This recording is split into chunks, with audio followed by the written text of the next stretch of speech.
আজকের রেসিপিতে থাকতেছে ছোট ভর্তার আইটেম এবং ছোট ছোট মাছ সাতকরা দিয়ে রান্না। সেই রেসিপি শেয়ার করব আপনাদের সাথে। হ্যালো এভরিওয়ান, আসসালামু আলাইকুম। প্রথমে কয়েকটা ছোট মাছ মচমচা করে ভেজে নিব। এইটা গরম ভাতের সাথে খেতে খুবই মজা লাগে। এই তো মাছগুলো উল্টে পাল্টে মচমচা করে ভেজে নিয়ে উঠিয়ে নিতেছি আলাদা একটা বাটিতে। একই প্যানে দিয়ে দিব চান্দু মাছ। এই চান্দু মাছের ভর্তাটা আমার কাছে অনেক ভালো লাগে। কে খেতে ভালোবাসেন সেটাও কমেন্টে জানাবেন। এই চান্দু মাছগুলো নেড়ে ছেড়ে একটু ভেজে আলাদা এক সাইডে রেখে দিয়েছি। এখন কয়েক কোয়া রসুন, একটা পেঁয়াজ এভাবে কেটে, এক মুঠো কাঁচামরিচ, এক মুঠো শুকনো মরিচ দিয়ে উল্টে পাল্টে সুন্দর করে ভেজে নেব। ভেজে নিয়ে এগুলো দিয়ে ভর্তা বেটে নিব পাটাতে। ভর্তা খেতে সবাই ভালোবাসে, তবে ভর্তা করতে একটু ঝামেলা।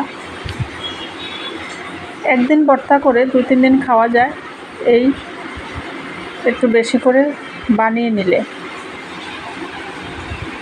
আমি এটাই করি, একদিন বেটে 2-3 দিন নর্মাল ফ্রিজে রেখেই খাওয়া যায়।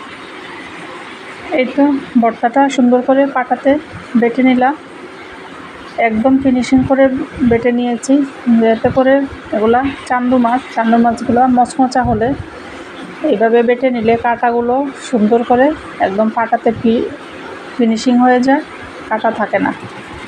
ভালোভাবে বেটে নিয়েছি আমি। ভর্তাগুলো বানানো শেষ হয়ে গিয়েছে। এখন আমি ছোট মাছগুলো সুন্দর করে কয়েকবার ধুয়ে নিয়েছি, ধুয়ে ভালোভাবে পরিষ্কার করে নিয়েছি।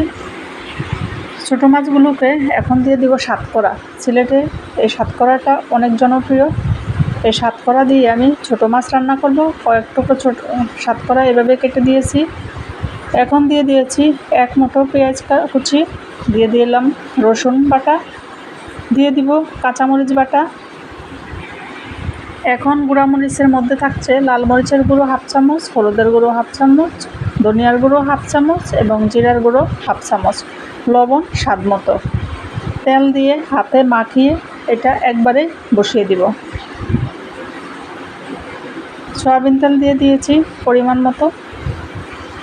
এখন সুন্দর করে এভাবে মেখে হাত কষলিয়ে একটু পানি দিয়ে দিব, মাখা মাখা করে। এই পানিতেই ছোট মাছগুলো রান্না হয়ে যাবে।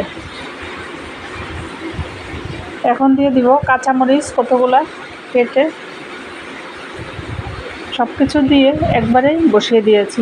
এর মধ্যে 2-3 বার নেড়ে ছেড়ে দিব উল্টে পাল্টে, যাতে করে ভালোভাবেই সবগুলো মাছ হয়। আমি একদম মাখা মাখা করে নিব ছোট মাছগুলো।